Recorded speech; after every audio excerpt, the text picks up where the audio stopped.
Welcome to Trade Ideas. I'm Jake Merl, sitting down with Joe Perry of ForexAnalytix. Joe, great to have you back on the show. Thanks, always great to be here, Jake. So you were last here about a month ago going long the euro against the dollar. It looked like it was breaking out around 113 or so, but then it quickly reversed and you got stopped out within a week right after your interview.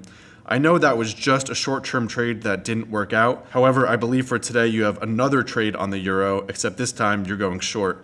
Can you walk us through exactly what you're looking at? Sure. Well, going back to that last trade, that was mainly a dollar index trade that I was looking at to move lower. And because 63% of the dollar index is made up of the euro, I was trying to play the euro long to take advantage of that move. I was looking for lower in the dollar index. So you're right, it did move lower quickly. We got stopped out.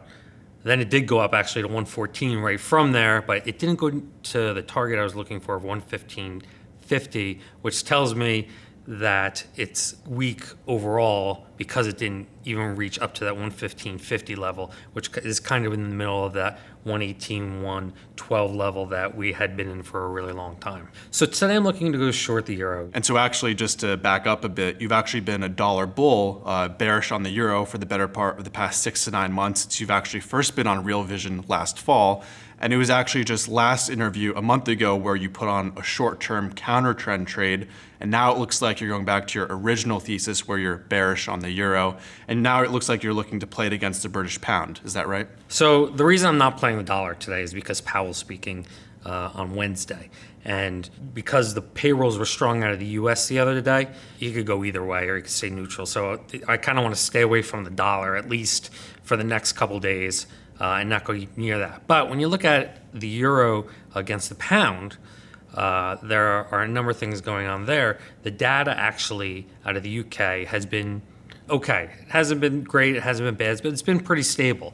You have obviously the ongoing Brexit negotiations, and now they're looking for a new PM. However, this trade is actually that I'm looking at now is only a month-long trade. So unless something comes out where Brexit doesn't happen within the next month, then I think this trade to go short euro sterling is going to work out. So what are some of the specific technicals you're looking at right now? Well, originally back in 2015, we put in a double bottom in euro sterling, and we had a 1, 2, 3, 4, 5 wave move higher. And since then, in 2017, we started trading sideways, kind of almost flagging, but it's been a very long 2-year flag.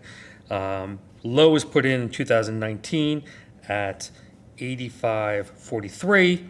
And now it's trading up, and we're back near the top end of that trend line. And on a weekly, we're putting in a pin bar, which is showing there's not much movement there as we're sitting at the top of that trend line. So as we're sitting there, and if you zoom in now onto the daily, you could see that we came off that low in May of 85.13, traded higher to up where we are now, which I was just saying that trend line that goes all the way back to 2017. Also, we're putting in an ascending triangle right here near the top, and I love trading ascending triangles. The target of an ascending triangle is to retrace the whole ascending triangle, and the target for that is 88.50. However, I think it's going to go lower. I'm looking at 87.50, which is actually 50% of the range we've been trading in for that whole time. Also, within that ascending triangle, there's what's called a 3-driver pattern, and that's when price puts in 3 new highs, but the RSI puts in 3 lower highs. And there's a high probability that price will roll over when you see that. And down at that 87.50 level is also the 200-day moving average. So 50% retracement of the range we've been in, and the 200-day moving average coming around that level. Seems like it could be a good spot for it to target. So you mentioned the ascending triangle and also the 3-driver. Are there any other technicals you're watching that's confirming your thesis? Well, if you look at from a harmonics perspective, you could see that we are trading back up towards the 88% retracement level from the highs of 2019. At that 88% retracement level, we're looking to turn lower there, and as that happens, that'll be a bearish bat pattern. And again, 50% is one of the targets of a bearish bat pattern, so that would come in right around that same level. Also, from an Elliott Wave perspective, we're at the end of a bigger wave 3 reversal pattern, which is labeled leg D of a bigger triangle pattern, and as that rolls over, it's also targeting down like 87.30 or so. So if that's right around that general area of 87.50 that we're looking for. And so what key levels would you be looking at to make the trade? So I'll be looking to get in at the market, which today is right around 89.70.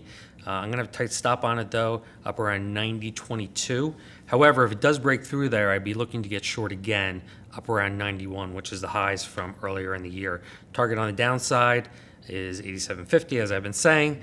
And I think that if it does happen, it's going to happen quickly.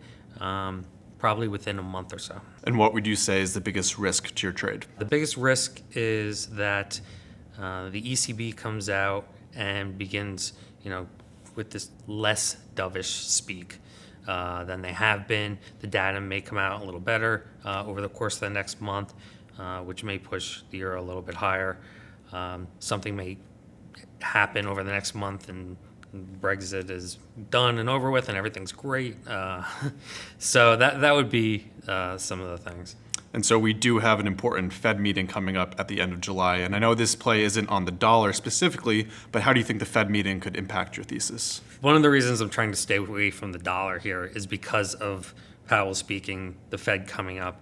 However, I think a lot more is going to depend on what happens on Wednesday from what he says, and then the data releases in between there, because they have said that they are data dependent. So getting that far out for me is it's a little too far for me to start thinking about the dollar again. All right, Joe, we'll see how it plays out in the weeks and months to come. Thanks so much for joining us. Thanks. Appreciate it. So Joe is bearish on the euro. Specifically, he likes shorting the euro against the British pound at current levels with a stop loss at 90.22 and a target price of 87.50 over the next month.